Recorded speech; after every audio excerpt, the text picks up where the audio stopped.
Mark Kalita, welcome to the UniWeb interview show. I'm your host, Matthew Whiteside. Mark, thank you so much for joining me today. How's it going, man? Well, thanks, Matt. This is great. What a wonderful opportunity to talk about my books and, Man. just thank you. Oh, it's my pleasure, dude. I was doing a little research on you, and I was blown away not only by the amount of books you've written, but the content as well.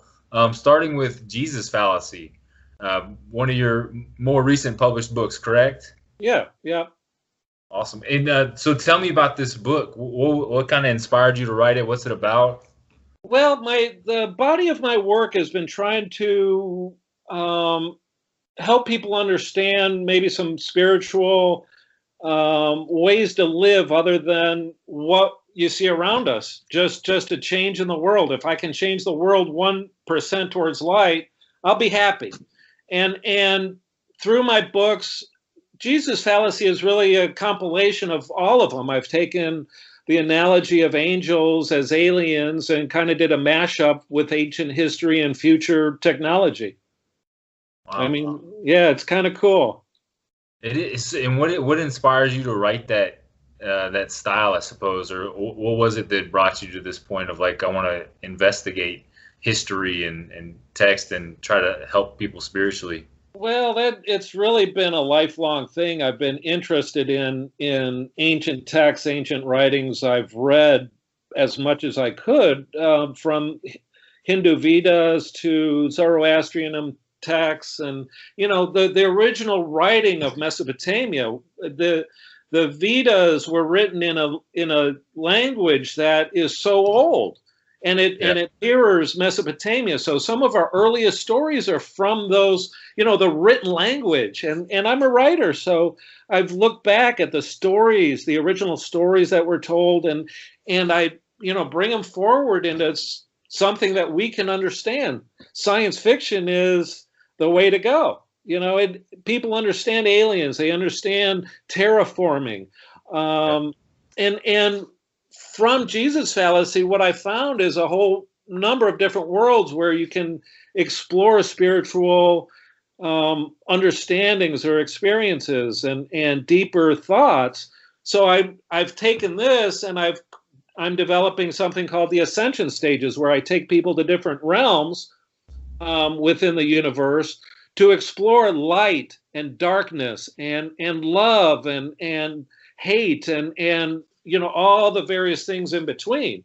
So I'm going from this realm of Michael and the archangels out to the furthest reaches of space with, just different planets, different ways of living and stuff. Wow, that sounds incredible. So, and just to be clear, all these are science fiction novels, but based in historical documents and readings and experiential things that you've gone through and studied. Yeah, in a large way. Yeah, they they tell a story. I'm a storyteller. Effective ways of telling stories are sometimes shock and discovery, and being a writer is so much fun because you tell stories. And yes, I'm taking a mashup of these ancient stories. Jesus Fallacy is about the angels, taking Michael and Samael and Raziel and Gabriel and all the angels and using them as aliens to teach lessons. I mean, this is beautiful. Yeah, no, I'm extremely interested in reading Jesus Fallacy. I'm like, the ideas that you're talking about presenting are really, really interesting. And while you write this, because I know writing is such a way of processing thought too, that obviously reading it and learning about it's one thing, but then writing a story about it. Did you come to certain revelations while writing these stories, or did you already have? Writers come to realizations, to epiphanies, to all kinds of things when they write. I dig, writing to me is like an actor. You hear about these great actors that get so much into their role, especially if they're doing real people. They'll go out and they'll investigate that person's life so much and become them, and sometimes it's hard to get out of them. Yeah. It's hard to get out of that character that you've put yourself in, and a lot of times these books, they're deep like that. So they touch. I know for me to get into a character, to get into this stuff, you really have to delve into what it is to be able to describe it, a scene, a setting, a feeling. So yeah, I get into this stuff. I get into it on so many different levels, and yes, it does bring out stuff within me. It's all from me, so it's yeah. Dusting off, dusting off whatever's there, right? It's like cleaning off the surface to be able to see it more clearly, correct? I mean, Yeah. And it's funny. The recent book that I wrote, Fabian 76B5, with the Ascension Stages series. Man, after I got done writing that, I felt like lonely. Really? Yeah, because it's I build characters, I build a story, I'm building like a place with these people in it, and it was just a feeling of, oh, it's over. Now what? Right. Yeah, there's that separation almost of like Well, this world is gone now. Almost. Yeah. That's something. I know that's something difficult a lot of writers have to deal with. That's why you see a lot of like epic fantasy writers. They'll continue series until they pass on, man. Like there's some that just continue writing because they don't want to let those characters go. And this is one you said you just recently finished writing. Is it published? What was it called? Ascension Stage. Ascension Stage. Okay. Yes, yeah. It's in the Ascension. I've got a whole series, the Ascension Stage series after this. So Fallacy was the first one, but all the realms, all the worlds that people come from into the earth, that's what I'm writing the stories from, where they come and go, when they flow in light and darkness, the different lessons that essentially are there. And it grew out of that. So this one is kind of one of those dark realms that people come to and go to, that I'm writing part of that. But they're all, Ascension Stage is the book series. And then the planet itself, the realm, is a name, the Favium 76B. And 76B5 is like a code to the Council of Realms about what's going on this planet. Okay, it's a dark planet in the 5th octave of darkness, and people are coming down from 7 and going up to 6. Kind of. So it's almost like musical. You said octave, so it's almost like a. Well, my understanding is the octaves of existence, where we go through life. We actually, through our many lives, as in an octaves of existence. So where currently this planet is a realm of the 3rd octave, where we're learning the lessons of light and darkness.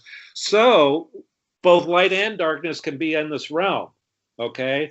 By octave, 3rd octave, you mean dimension, or in another? It's a vibration. It's a vibrational energy. Everything's held together by vibration, by energy. Yeah. So it's the 3rd octave of existence that, the story is deep, and yeah. How I handle our temples is that the angels, the aliens, came in, adjusted the genome, so the upper level angels' energy signatures can come into these bodies. Okay. But these bodies aren't complete yet. Okay, they're just going through, and they'll be complete soon. But that's that. I'm going to leave that left in the book. But they're the ones that came in and adjusted our genome, so Michael and the other archangels could actually fit into this body. Wow. So the angels are in a way possessing the human bodies. Well, they created the human bodies. They created it. Yeah. Yeah. It's deep, man. They possess them, but everybody possesses them because they're not theirs. Right. So this, and when you're writing this too, okay, so is this like your idea for like an Well, honest thought for humanity too? like I said in the beginning of the interview, if I could change, 1% of the people in this world to light, Yeah, oh man, this, things would start moving. absolutely. You know, And and yeah, it is it a part of it? Yes. And you know, writers want to evoke something. yeah, Either an emotion, or many of the good writers, they want to do good through their writing. Many of the classic writers, they did it for purpose. right. Yes, you have the emotions and the true art of writing, but you know, they've all done it to, try to push something or do something, and I'm trying to do it to get people. Beliefs is that all like historical writings based in, sorry, my light is messing up here, based Or in faith and that kind of thing, like a lot of different religious texts that have come down through history. I believe that a lot like computers, right? And just using this as an example, that it's almost like software that we're able to uptake and implement it into our lives.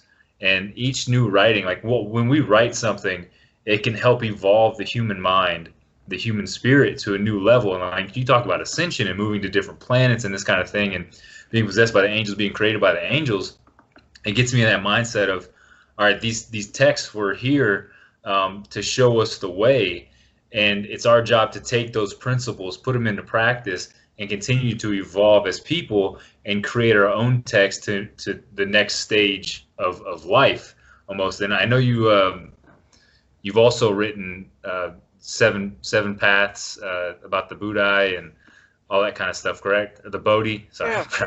Oh, 7-day Bodhi. Yeah. Yeah. I exactly what you're saying. I see these ancient texts, ancient religions as just a petal of the same flower. Yeah. If you look at it, the core of them are very similar, if not the same.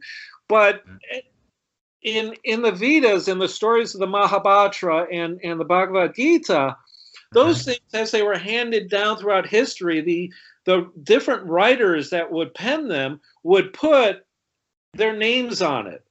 It was a story heard from a story who heard it from a story. Yeah. And just like that, those ancient texts were touched by the hands of man. So to decipher what those petals really mean, what the center of the flower is, I think is what we're all trying to do and try to come up with. What is that one thing that's going to bring us all together instead of divide us? Yeah. And that, as a writer, I'm kind of looking at that. It's like, how do you do that? Yeah. Yeah. How do you make it a practice, an everyday kind of practice? And then like what you talk about, even if you can bring 1% of the people to light, or one person or whatever, it's Right, like having that small thing. Like if I can do, it's in everything, right? Like if I can just do one push-up, if I can write one word, right. if I can take one step, then I might be able to take 1,000 steps. I might be able to write a paragraph. I might be able to do 100 push-ups. Like if I can just do the one thing, I might be able to do more. But let's deal with this 1% first. And it's such a cool way to look at things. It makes it consumable and digestible for. Yeah. Yeah, and changing the world, wow, that'd be great, but I'm just a little peanut in a big pod. Yeah. It's like, okay, I'll write books and maybe, I'll sell 1,000 or 10,000, or if I'm lucky, I'll sell 1,000,000 copies of it. Yeah. But the reality is, once people start thinking in a different mindset, then that translate into their lives and into other people's lives. One of the books I did, I'd love to make a movie out of the little short story in there, is Eating Free Food. And Okay. this is kind of a technical thing. I have a little story about what life could be like if everybody planted fruit and nut trees, Yeah. around. They could walk around and have fruit and nuts and not worry about some of the problems in society, like hunger and disease and that kind of stuff. It can be solved by Yeah. people planting fruit and nut trees everywhere and people having plentiful, nutritious food to eat. Um, so that's a short story I put in my book called Eating Free Food. And it's stories.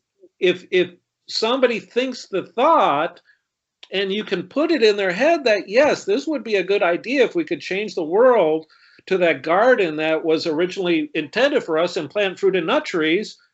Wow, just one person to start thinking that and start planting fruit and nut trees, and maybe one day humanity will have tens of millions of them to feed their people. And that's where I go, because I'm not just looking at the story. I'm looking, okay, what's the ending going to be? Yeah, right. Well, it's the idea of planting a seed to plant a seed, like, right? It's what inspiration is. It's the idea of an idea. It's our job to take action, and that's so cool that you're writing these stories about it to hopefully inspire others, to be able to take action and do those things. Now, so when you get into writing a story, when you have an inspirational idea, is it something you do on a daily basis? Are there daily practices that you have to get you into a state of mind to write, or are you just sitting down at the computer or paper? Well, you got to use it or lose it, and that's my philosophy in so many ways. Getting up, walking, being active, doing things for your mind, and writing is one of them. One of the things I love is I found Twitter's writing community. Yeah. And it's got daily prompts. I sit down and I write stuff, and I'll write one or two things, and I'll look at the words. I'll have all the words of all the prompts in front of me, and I'm like, a thought will come out using all those words, and I'm like, no, I can't do that. Oh, why not? Or just whatever it is, whatever mood or thoughts or something. So I do that every day, and then that kind of primes the pump to write. And I'm prolific. I've got a novel I'm working on. I've got a couple of book projects. I just finished one, and I'm thinking about, ascension stages. They're short stories, but I have one coming out every month for the next 6 months. Wow. Yeah. So, and you can find that at ascentionstage.com. Is that website, and I've got all 6 of them lined out. I just got done with Favium 76B5. Forget what the next one's name is, but I'm going through like a dark realm, then I'm doing a couple of light realms, and kind of mixing them up through the 6 to show kind of where Michael came from and came up with, and that it's a really interesting project. But yeah, I'm very prolific, and I like to write. And am I perfect? I have a story. I have all these stories, and that's one reason why I concentrate on mostly short stories. Most of my things are 10,000 words and up, but I want to get the story out and try to tell the story, because I get bored easy. I know, right? Well, there's so many great ideas. It's like latching onto one or trying to get them all out it's an effort, right? And it's like, I think talking about writing as a process, I feel like if you take some time off from one project and start writing another, you almost process through what you're doing in that last one, and you can come back to it and add more, because your understanding is more. Yeah. Oh yeah. No, that's I mentioned I'm working on a novel, and that's how I usually start. It starts as an idea. I'll jot something in my phone, or whatever, and then it starts to blossom, and it'll sit there, and depending on where I'm at, am I going to pick it up and do it and work on it. One nice thing about working with Amazon and Kindle, I self-publish all of these. So for Favium, I gave myself a deadline. I did their advanced thing. I gave myself a deadline to write it, and I had to write it, which is another wonderful thing in writing, because it's like deadlines are great. They force you into it, and I have to write 1,000 words today. And that's the life of a writer. I mean, it's a business.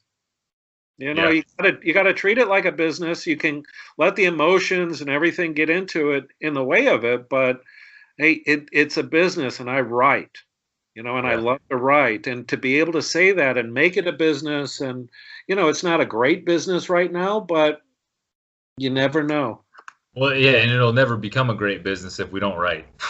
You know, Yeah, yeah. it's like, there's the secret, man. If you want to become a great writer, you better be You writing. got it right. Yeah. And the Twitter writing community, I can't tout enough about it. It's amazing. The people I've met that I haven't met that are out there somewhere, Yeah, that they don't judge. It's a no judgment zone, but to get the feedback and everything on what you're doing and is and it's just amazing, or the help, and having those daily writing exercises, having other writers around, it's like they're sitting here and I can call on them anytime I want, and they're so cool.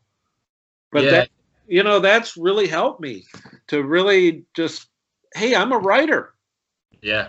And I've talked to some other people about this because writing can be one of those things that feels like a lonely process if we let it.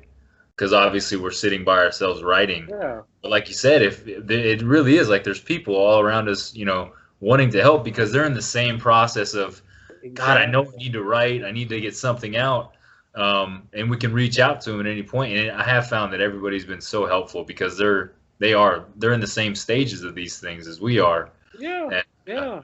They're yeah, going through it. So many, I talk to so many that are, you've got the differences. I do short stories. I do the very short ones, the little Twitter prompts, and I'm working on a novel. A lot of people, it's the novel. It's that grand thing that they've been working on for years and months and just endlessly just fine tuning it. And that query process, having other people that have gone through that is really helpful. So every stage of writing a book, is there, and people are helpful, and yeah, it's amazing.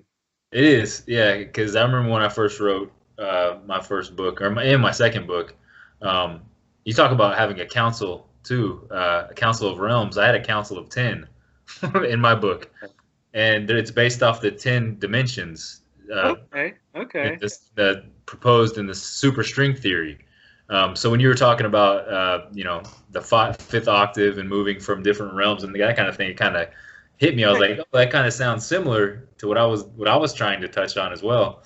But I had no idea what I was doing, and it wasn't until I got on Twitter to actually market those books that I wrote that I found this amazing group of people who Right. editors, people who are helping with query letters, people who can do cover art, all that kind of stuff.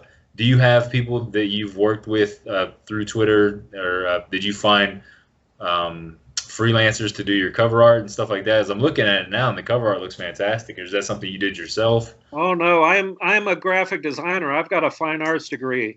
In When I got out of college, I worked in television. I worked at a radio station. We did the morning simulcast of the morning radio show. Okay, I actually worked with Jimmy Kimmel for a little while. I love Uh, Jimmy. That's awesome. but I've always been, I was in TV for like 10 years, and I've always been in the computers, internet. My website, my main website, Kalita.com, I got that like before anybody really knew an internet was here. To have my last name, Mark at Kalita. Well, I don't know if I should do that. I'll get a lot of. But anyways, to have that, it's amazing to me that I've been involved with the technology, with everything so much. And the graphics has been part of it, that art. I do all of my own things. I self-publish. I do all the graphic design, the cover work, the marketing. It's a business, and I've been fortunate where that's my training. So, Yeah, uh, yeah. Like I said, the artwork on the books is fantastic. thank you. Um, yeah, it's really good. I'd lost my train of thought completely.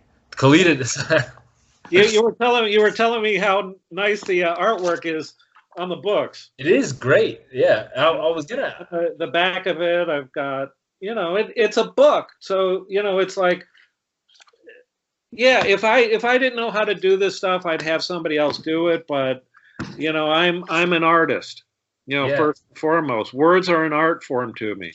Well, you Design went from everything. radio and television to writing, or had you always been writing, or was this Oh something that yeah. started after you've always been writing?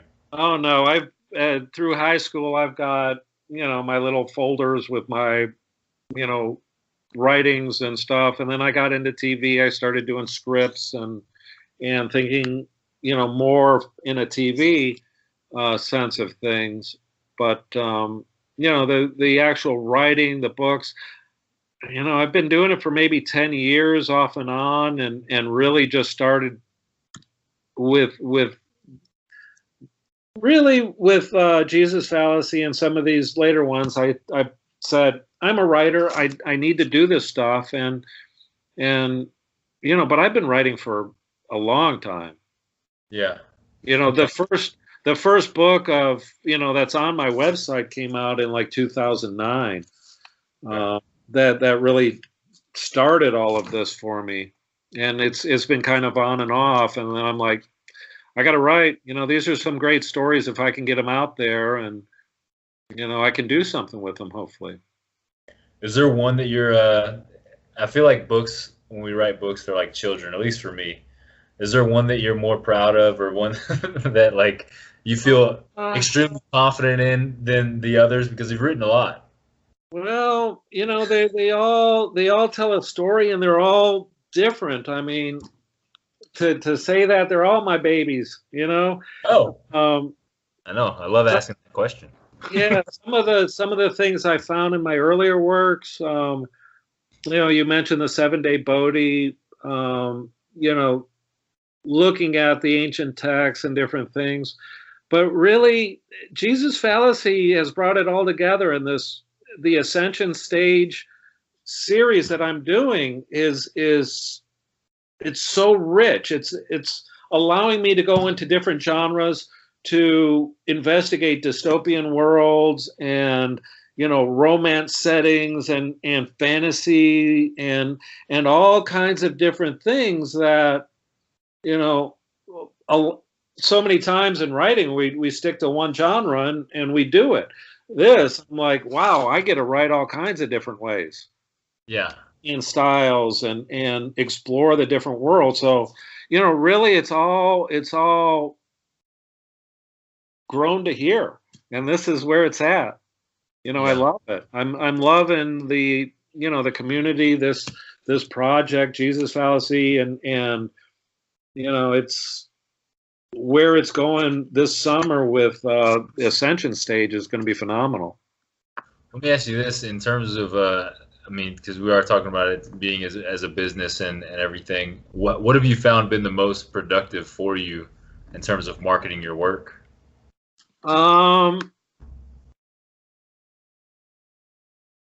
It just everything, it's I've had my website for a long time. I have my Amazon page. I probably don't keep up with the stuff as much as possible. Aside from buying advertising and that, social media, Twitter is wonderful. You don't make a lot of sales on Twitter, but you make a lot of connections and you do make some sales. Yeah. One thing with the writer community, it's writers. We want Yeah. to sell books. You Yeah. know, to get out and get with the fans, that's the other side of it. Some writers have the fan base and it's easier. It's just a slow build. People buy the books. Like I said, I'm not selling a lot of books, but you never know when something's going to hit. You could sell 1,000 books overnight and have a nice paycheck, and Yeah. that's the life of a writer. So I'm always out there trying to do stuff. Social media is great because you get in front of people and somebody gets a light bulb goes off. Wow, that's a great book, or you get a good review or something. You never know. Yeah. It really is like having a billboard of your name and face and Yeah, work. You yeah. know. Drive by all day and they're just like. Yeah. Tell you like, and it takes like however hundred many times to when you see that billboard until you're like, Well, maybe I should check Yeah, that out. You know, yeah, but it yeah. is, and I've been trying to taking action and actually getting out into the community. Now you're in Florida. Have you done any book signings or anything like that? Gone to any local libraries or Uh, bookstores? not lately. I did some a couple of years ago, and I was, doing it a little more actively in that. It was nice. Yeah, created a little bit. I sold some books. I've just been writing. I haven't really been in the mode. I want to get these projects done, and then those to me are the commercial projects. The other stuff I've written, they're more, it's more of a smaller market, if you will. These I'm doing to a broader market, and hopefully, when I get done with them, when I get closer, I can market them to that.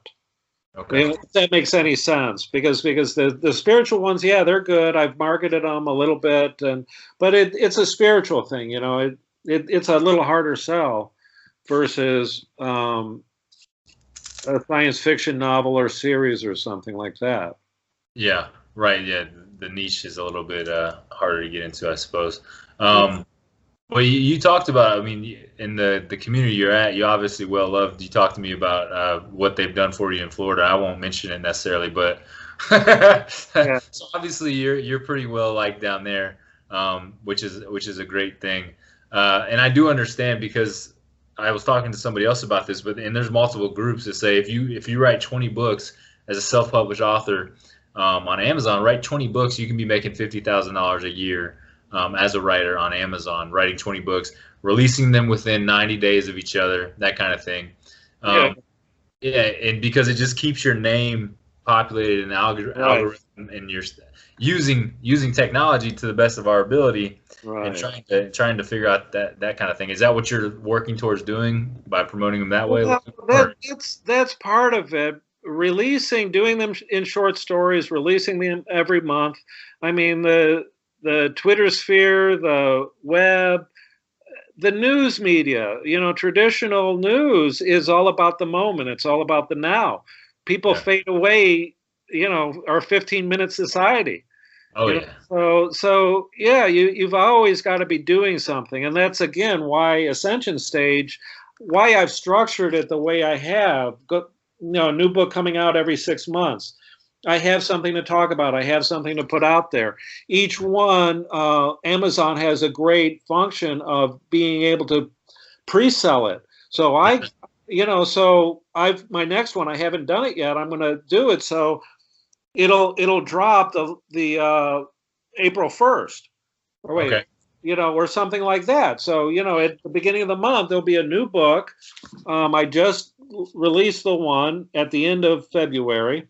Okay. I'm going to do another one for the next phase, and I'll start building up on that one like I did with the other one, and hopefully, yeah, that's, it keeps it. Otherwise, oh, I released it a year ago. Yeah. Oh, hey. Yeah, it's so easy to be forgotten. But you're right. It's all part of it. For a writer, doing those stories every day is the same concept. Yeah. I'm up there, my name is out there, I've got original work, I've got these hashtags, people are seeing them, and yeah, it all works in this age of media and hashtags and everything else. You got to have it out there. Yeah. What's one of the oldest axioms in marketing? It's brand awareness. It's just Yeah, like have your brand constantly there. Like I feel like I post way too much, or I'll have. Okay, I don't feel that way, but my right. family and friends are like, dude, take it easy. But when it comes around to like people sharing other authors and who they know on Twitter, they always include my name Yeah. because they're like, when you're creating these lists, you're like, well, who is? And then you think of that person who's annoyingly constantly on Twitter. And it's like, Yeah, oh, yeah, and that's great because your name's getting out there in front of everyone. You've got instant uh, recognition with it's happening with all of the, your name goes viral out there. You get on one of those lists, and it's like bang, bang, bang, bang, bang, bang, bang, bang, yeah, bang, and it's the like oh, what? stop. Right? Yes, it's instant fame, exactly. Yeah, and that's a good feeling. But you're right. It's out there. I mean, my Twitter page is doing well right now. Thank you, writing community, because we're all getting together and you know it's just amazing what's going on. It really is a community, and there's power in numbers, and everybody's realizing that. And you know, it's like, wow, this is cool. Even these big authors that it's like untouchables that you're sitting there as a fan, like, wow, really? They liked me? I know, it's the coolest thing. Yeah. So but it's in the end, we're all writers, and we all go through the same struggles, and the marketing and the writing. The writing, yeah, it's cool and it takes you to a place, but the marketing is like, gee, what do you do? Just read my book, okay? Just read it. Just read the damn book already. I know. You just gotta shake them sometimes. Read it. I've always joked that I'd have better success going up to my friends and being like, "Hey, can I borrow $4?" than being like, "Hey, would you buy my book?" Because they'd much rather give me $4 than actually buy my book, because buying my book requires them to do some work. Well, the next thing I'm going to get into is, because of my background in media and everything, is the audibles. It is, everybody has asked me, do you have it on recording yet? I'm like, no. Oh, I'd get it. Because it's easy. You just plug it in, you listen to it. You don't have to pick it up and read it and strain your eyes. Yeah, well, most people do it when they work out too. Like we're a civilization where we're doing multiple things all the time. Yeah. And to sit down and do one thing is like, get out of here. Right. Doesn't happen anymore. And it's much easier to have a story read to you than anything else. So that's going to be my next step. After I get a few of these Ascension stage books out, I'm going to sit down and I'm going to, just start doing the audibles. You're going to do the recording? Maybe, yeah. That's cool. I did a reading. Yeah, because for me, it's the technology is technology. I've created audio recordings. Yeah. I used to splice tape. Oh wow.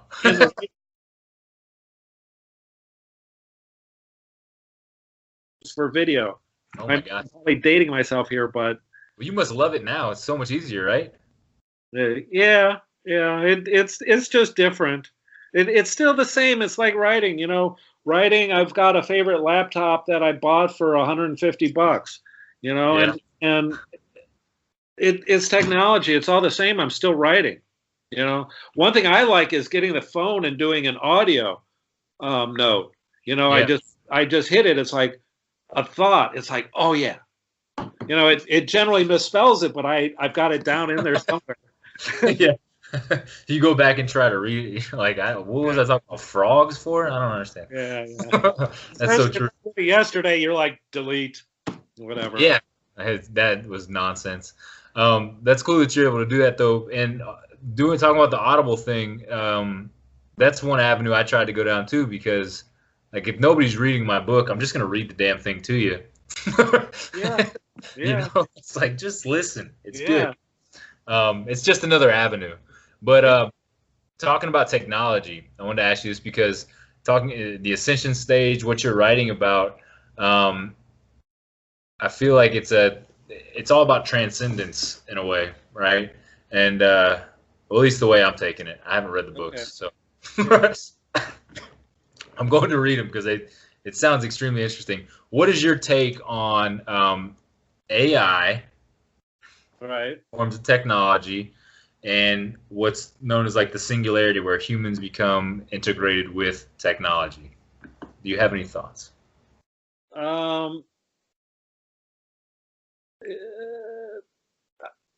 In a sense, if you understood the technology, we're already there.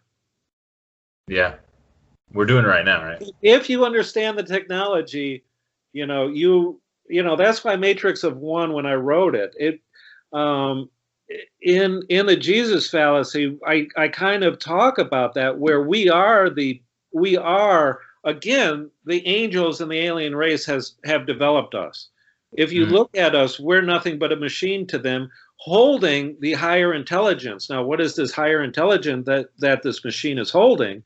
Yeah. Is the workings of God in whatever we're doing. So in reality, the question is, are we living in the Matrix? You know, I don't want to take the Matrix movie in that, but you know, I take it from a different standpoint. Like, is this the Matrix? You know, Elon Musk talks about this a lot. You know, Yeah. wait a minute, experiential living. You know, what is that really? You know, Yeah. are we the product of our choices, or are we the choices? So in Jesus fallacy, in my, you know, AI sense, if you will, this is the machine, and our experience coming down from the angels from these upper realms are, you know, part of that. Is that really, you know, something that's design versus what is true creativity and free will? When I was young, really young, I posed the question. I was sitting trying to understand the difference between free will and destiny and fate. Yeah. Because I felt that life was so fateful. You know, all the stories I've read were of destiny. So within that, where is free will? Are we not AI, and we're in the grand machine? Our Yeah. science hasn't caught up to what the engineering is in the human body. We're Right. guessing. Physicians, they practice. Yeah. Economists have theories. You know, if knowledge ever caught up to this machine, well, then, you know, we'd know. But all my stuff is, this is the machine, the Yeah. intelligence. You know, you've got a mind, body, spirit complex that drives it. And what is that core of the consciousness? Is it just learned? Do we pop into this and everything is a reaction to learned responses? You know, or do we have something called free will in there, where you are talking about something greater than AI? You know, so to me, I think that's a fundamental question with, you know, are we the product of our environment, or are we the environment? And that's what I try to get into a lot of my stuff is, think for yourselves, create whatever world you want to be in. Yes, Right. you mentioned I'm in Florida. You know what? I've created my life down here, and yes, I sit and write my books in a cabana that the city of Venice has created for all its community members. Yeah. And, you know, I write books there, but that's what I've created, you Yeah. know. So how do you bridge between thinking that this is an AI Right. or a real choice in life? You Right. know, that's a deep question. It is. Like, I don't want to answer Is that. it all happening inside of me? You know, is everything that's I'm perceiving just happening inside of me? You know, is it's I mean, you can go on talking about it forever because it's Yeah. such a fundamental question, like you said, of the universe. Like, what the hell? And you know, God created us, then we are trying to create ourselves again in a synthetic form. You know, in terms of robotics and artificial intelligence to recreate what we have been created to do. Yeah. And it's just an interesting thing, you know, because it's the whole what are we doing here kind of question. Sure. It's the purpose and meaning of things. Yeah, but I think greater than that, if we get lost in trying to find out the meaning of things, we lose the fact that we're the creators of things, Yeah. and we can create whatever we want. Um, in really, the you mentioned the 7 Day Bodhi, and that's kind of a Buddhist text. A lot of that came from there's a sutra. It's called the larger sutra of Amida Buddha, and Okay. and and what Amida Buddha, he's the Buddha of um, eternal light and life, if you will, of infinite light and life. And what he does, he creates a bridge to this world, his Buddha world, that's just infinite light and life of bliss and living. Yeah. And you know, that's where my books go to. It's like, what a fun job! Let's create our lives. Yeah. Getting stuck in what it was. Let's create the new based on new, societal, designs. Yeah. But to do that, it's not easy. Are we or aren't we the product of what we want us to be? It's I don't care about the past. Let's make a good future for us. And Right. and it takes thinking in different ways. Really. Well, I do believe that we're capable, and I've talked about this in some of my blogs and on the on the channel, that we are capable of either creating a heaven or a hell for ourselves here on Earth.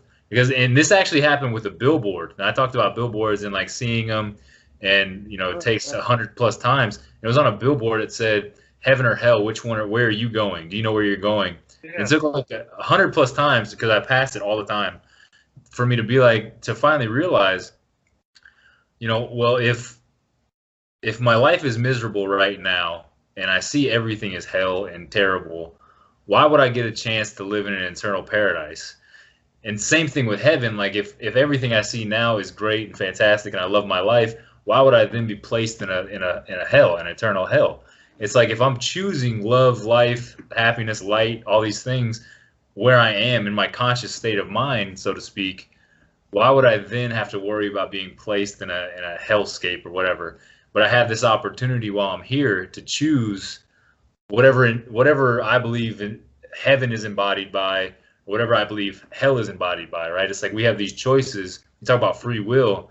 There's the free will of, am I going to choose right path, things that are good for me, or am I going to choose wrong paths or lower living, base level, hedonistic, thought instinctive thoughts and actions, and so I believe we do have that choice.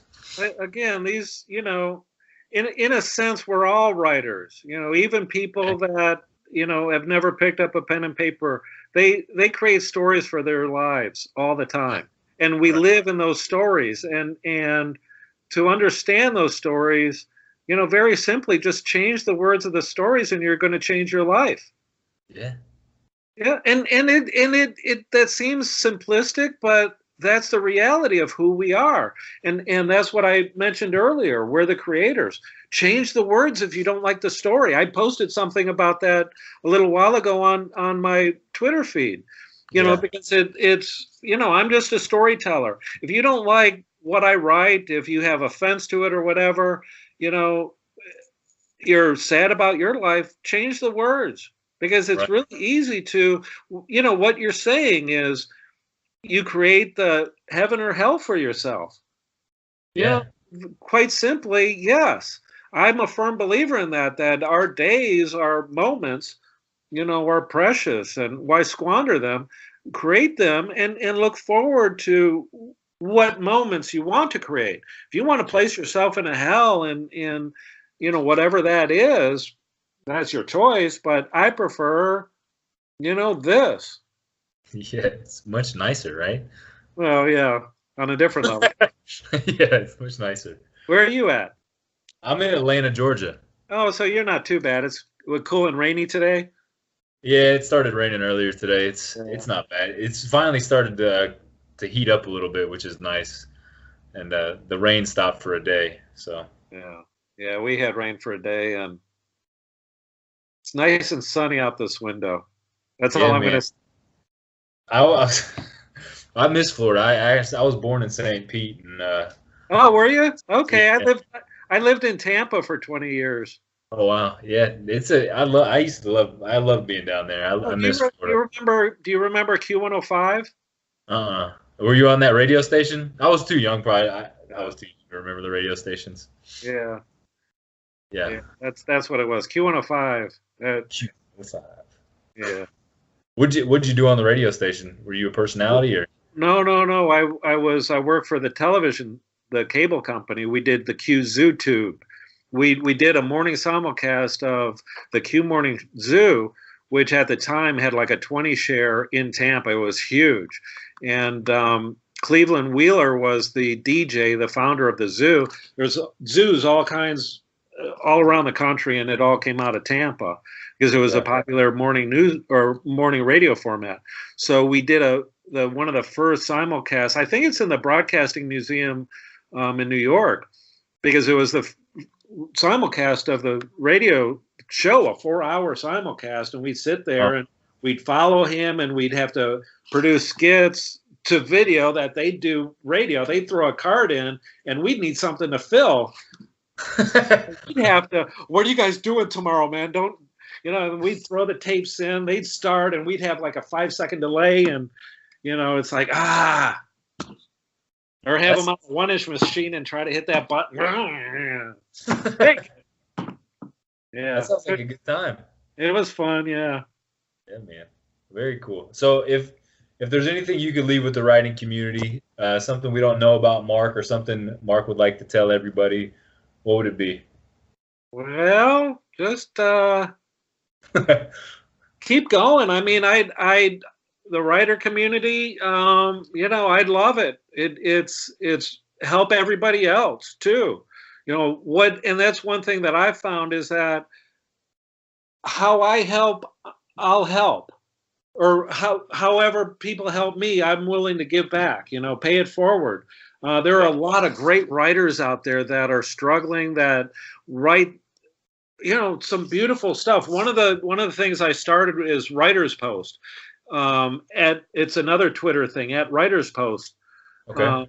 And what I do is highlight some of these daily things that people write. It's amazing. And I started looking at them, and I'm like, I don't want to put them all on my feed. So I started another feed, Writer's Post, and I'm going to start doing all these writers, because there's some great writers out there that are in the midst of novels and stories and things that they've been doing forever, and give them support. Just like, that's what I'm going to do, because I found that the community gave me support. So it's just amazing. I'm going to keep writing, and I'm very prolific, and, you're going to see all kinds of fun stuff out of me here.